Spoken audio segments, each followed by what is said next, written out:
Hello everyone, कैसे हैं आप sir? I hope you all are fine at home. So let's begin our next unit, that is genetics and evolution.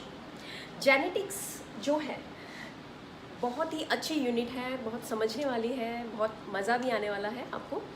तो starting video से ही हम अच्छे से पढ़ना शुरू करेंगे. तो genetics, this word was given by William Bateson in 1906. And what is genetics? Genetics is the study of inheritance and variations. Inheritance and variation, these words are very familiar, you know very well about this. Inheritance, also known as heredity. Heredity means transmission of characters from one generation to another generation. And variations, variations के बारे में आपने first unit में पढ़ा था. जो variations are the result of sexual reproduction, है ना. तो ये वेरिएशंस वही है. तो अभी मैं इन्हीं ये जो डेफिनेशन है इनहेरिटेंस एंड वेरिएशंस, इसी पर ही इस यूनिट का हमारा फर्स्ट चैप्टर है, principle of inheritance and variations. तो इसके लिए मैं आपको पहले कुछ एग्जांपल्स देना चाह रही हूँ इनहेरिटेंस, जिससे आपको क्लियर हो जाएगा थोड़ा. जो एनिमल्स हैं like elephant always give birth to a baby elephant. A rose always produce a new rose plant, and mango seed it will always produce a mango plant. Then like human being, we also produce young ones like themselves. So आपने पुरानी proverb सुनी होगी, like begets like. It means continuity of life. जो ये life चल रही है ये पहले ऑर्गेनिज्म से ही प्रोड्यूस हो रही है और वो फिर आगे इसी प्रोसेस से चली जा रही है. तो इसमें आपने क्या देखा, जो मेंबर्स ऑफ अ स्पीसीज है आर सिमिलर. एलिफेंट है, एलिफेंट ही प्रोड्यूस करेगा. रोज़ है, रोज़ प्लांट से रोज़ ही बनेगा. चिल्ड्रंस जो है वो भी अपने पेरेंट्स के बिल्कुल जैसे आप देखोगे सिमिलर होते हैं, रिजेंबल्स होते हैं. आपने सुना होगा अपने एल्डर वन से, जब कोई बेबी होता है तो कहते हैं उसकी नोज़ उसके फादर पे है, उसकी आइज़ उसकी मदर पे है. It means something is resembling with their parents.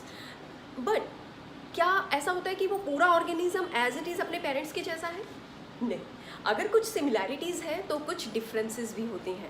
ये डिफरेंसेस ही क्या कहलाए जाते हैं? वेरिएशंस. अगर ये डिफरेंसेस नहीं होंगे तो हम एक दूसरे को कैसे पहचान पाएंगे? तो ये हमारा एक रिकॉग्निशन, एक दूसरे को डिस्टिंग्विश करने का भी तरीका है, वेरिएशंस. तो यही सारी चीज़ें अभी हम इसमें पढ़ने वाले हैं. तो सबसे पहले मैं स्टार्ट करती हूँ हेरिडिटी से. हेरिडिटी जो मैंने अभी आपको बताया, इनहेरिटेंस बोला जाता है इसको. तो हेरिडिटी होता है transmission of characters from one generation to another, या फ्रॉम पेरेंट्स टू ऑफस्प्रिंग्स. तो इसमें जो कैरेक्टर्स की बात हुई है, it is the genetic characters. और ये कैरेक्टर्स सिमिलर भी हो सकते हैं एंड डिफरेंट भी हो सकते हैं. जैसा मैंने अभी आपको एग्जांपल भी दिया, कुछ हमारी चीज़ें होती हैं जो हमारे पेरेंट्स से सिमिलर होती हैं, लेकिन कुछ डिफरेंट भी होती हैं. तो ये similarities and differences, they are not by chance, they are received by young ones from their. हाँ जी बेटा, जेनेटिक्स का जब भी नाम आता है तो एक बहुत ही पॉपुलर नेम हमारे सामने आता है, that is Mendel. His full name is Grigor John Mendel. ये ऑस्ट्रिया के एक रूरल एरिया से बिलोंग करते थे, खेती बाड़ी करते थे फैमिली. तो शुरू में ये एक मॉन्क की तरह काम करते थे. मॉन्क लाइक एक रिलीजियस मैन की तरह एक रिलीजियस प्लेस पर रहते थे. तो धीरे धीरे फिर इनका इंटरेस्ट फिज़िक्स में, नेचुरल साइंस में डेवलप हुआ. तो इन्होंने 2 साल अपनी पढ़ाई भी की. उसके बाद इन्होंने फिज़िक्स पढ़ाई भी स्कूल के अंदर. देन धीरे धीरे इनका इंटरेस्ट हाइब्रिडाइजेशन के लिए आया. तो जब इन्होंने हाइब्रिडाइजेशन के ऊपर अपने एक्सपेरिमेंट्स किए तो इनके जो सब्जेक्ट्स थे लाइक फिज़िक्स, नेचुरल साइंस का इम्पैक्ट इनकी हाइब्रिडाइजेशन एक्सपेरिमेंट पर भी पड़ा. जो आगे आपको इसकी लिमिटेशन में कुछ पॉइंट पता चलेंगे कि कैसे पूरी तरह से ये मेंडल्स के एक्सपेरिमेंट एक्सेप्ट नहीं किए गए थे. तो सबसे पहले हम यहाँ पर बात करें, he is also known as father of genetics. क्यों इसको जेनेटिक्स फादर ऑफ जेनेटिक्स बोला जाता है? Because he constitute the foundation of genetics.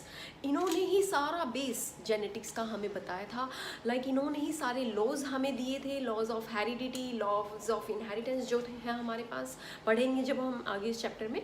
Inheritance अभी थोड़ी देर पहले भी मैंने आपको बताया, यही एक ऐसे साइंटिस्ट थे जिन्होंने स्टार्टिंग की थी ये बता करके कि कैसे ट्रांसमिशन ऑफ कैरेक्टर्स होता है from one generation to next generation. Then इनका जो एक्सपेरिमेंट इन्होंने जो शुरू किया, 7 साल तक इन्होंने अपना वो hybridization experiment on special plant on garden pea plant perform किया। 7 साल तक, 7 साल यानी कि 1856 से 1863 तक इन्होंने अपने काम को जारी रखा। तो इनका जो एक्सपेरिमेंटल प्लांट था that was garden pea plant. जिस रिलीजियस प्लेस के पे ये रहते थे वहाँ पे ही इन्होंने ये एक्सपेरिमेंट्स परफॉर्म किए। गार्डन पी प्लांट के अंदर जो क्रोमोसोम नंबर होता है इट इज़ 14। 2n स्टेज बताइए मैंने यहाँ पर, diploid stage. Garden pea plant का साइंटिफिक नेम होता है पाइजम स्टाइलम। ओके बेटा। Mendel conducted his experiment for 7 years, 1856 to 1863. Now question arises, why he selected garden pea plant? So here are the some points which show how he selected, why he selected garden pea plant. सबसे पहला point, garden pea plant is an annual plant, so it has a very short life cycle, means result we can obtain result within a year.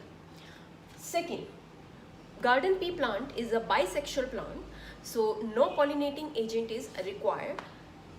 Third, many seeds are obtained at a same time. Number 4, 7 easily detecting contrasting characters are found in these garden pea plants. ये 7 contrasting characters की table अभी मैं इसके बाद आपको बताऊंगी कौन से वो characters थे जिनकी स्टडी मेंडल ने की थी। Then last, garden pea plant को ग्रो करना, हैंडल करना, मेंटेन करना इट वॉज वेरी ईजी। तो इस वजह से मेंडल ने गार्डन पी प्लांट को सिलेक्ट किया। 7 कैरेक्टर्स के बारे में मेंडल ने बताया था, उन कैरेक्टर्स की एक्सप्लेनेशन मैं यहाँ बता रही हूँ आपको। तो यहाँ पर ये सीरियल नंबर 7 कैरेक्टर्स, उन कैरेक्टर्स में कौन सा डोमिनेंट कैरेक्टर था जो आगे जनरेशन में शो हो रहा था, और कौन से रिसेसिव कैरेक्टर्स थे जो कभी किसी सिचुएशन में ही शो होते थे, पर्टिकुलर सिचुएशन। ये सब आगे एक्सप्लेनेशन आएगी। और कौन से क्रोमोसोम नंबर पर कौन सा कैरेक्टर है, तो ये एक टेबल है, आप बना लेना इसका। तो मैं यहाँ पर सबसे पहले स्टार्ट करूँगी। सबसे पहला कैरेक्टर हाइट, जो गार्डन पी प्लांट की स्टेम हाइट थी, उसमें अगर स्टेम हाइट टोल है तो it will be the dominant, and जो अगर कोई स्टेम हाइट छोटी है किसी प्लांट की, ड्वार्फ है, तो उसको हम रिसेसिव कैरेक्टर बोलेंगे। तो यहाँ पर इनके सिंबल भी लिखे गए हैं। अगर कोई डोमिनेंट है जैसे टॉल, उसके लिए हम कैपिटल लेटर्स का यूज़ करेंगे, और जो रिसेसिव कैरेक्टर्स है उसके लिए हम जो डोमिनेंट है, जो हमने कैपिटल लेटर डोमिनेंट का यूज़ किया है, उसी का ही स्मॉल लेटर यूज़ करेंगे। अगर हमने कैपिटल टी लिखा है डोमिनेंट के लिए, तो हम रिसेसिव के लिए स्मॉल टी ही लिखेंगे, ना कि डी। ओके, ध्यान रखना इस चीज़ को। सेकेंड जो कैरेक्टर है इट इज़ फ्लावर कलर। जो फ्लावर प्रोड्यूस होते हैं गार्डन पी प्लांट में, अगर वॉयलेट कलर फ्लावर प्रोड्यूस हो रहे हैं इट विल बी डोमिनेंट, अगर वाइट कलर फ्लावर प्रोड्यूस हो रहे हैं तो रिसेसिव कैरेक्टर। तो यहाँ पर सिंबल आप देखें, वी कैपिटल है और यहाँ पर वी स्मॉल है। थर्ड कैरेक्टर फ्लावर पोजीशन, अगर फ्लावर एक्सियल पोजीशन पर है तो हम उसको बोलते हैं डोमिनेंट। एक्सियल पोजीशन कौन सी होती है, जैसे ये प्लांट है यहाँ साइड में, इधर, ठीक है, यहाँ साइड में अगर कोई फ्लावर है इधर, तो ये एक्सियल पोजीशन है, और टर्मिनल पोजीशन है जैसे बिल्कुल यहाँ टिप पर। तो इस तरह का जो प्लांट है वो रिसेसिव है, और जहाँ एक्सियल पोजीशन पे फ्लावर है वो डोमिनेंट है। इसके बाद फोर्थ होता है पोड शेप। पोड शेप का मतलब है जो उसका कवर होता है गार्डन पी का, आपने ग्रीन कलर का कवर देखा है, उसको हम बोल रहे हैं पोड। अगर पोड शेप इनफ्लेटेड है, इनफ्लेटेड का मतलब अच्छा ताज़ा, जैसे फूला हुआ मटर होता है फ्रेश, उसको बोलते हैं इनफ्लेटेड शेप। एक कॉन्स्ट्रिक्टेड मतलब कई आपने ऐसे मटर देखे होंगे जिसमें मतलब सीड होते हैं पर बहुत ही छोटे छोटे से होते हैं, पूरा अच्छे से ऐसा लगता है डेवलप नहीं हुए सीड उसके अंदर, तो वो होता है कॉन्स्ट्रिक्टेड। तो यहाँ इन्फ्लेटेड के लिए आई वर्ड यूज़ किया है, कंस्ट्रिक्टेड के लिए मैंने स्मॉल आई यूज़ किया है। देन इसके बाद पोर्ड कलर। अब जो कलर जो उसका छिलका है पी का, उसका कलर कैसा है, अगर वो पूरा ग्रीन है अच्छे से तो वो डोमिनेंट है, अगर वो येलोइश है तो वो रिसेसिव है। देन इसके बाद सीड शेप, जो उसके अंदर सीड हमें निकलते हैं, अगर वो प्रॉपर राउंड शेप के निकल रहे हैं तो राउंड इज़ द डोमिनेंट, अगर कुछ रिंकल्ड है तो रिंकल्ड के लिए हम स्मॉल आर का यूज़ करेंगे, तो रिंकल्ड यहाँ पर रिसेसिव हो जाएगा।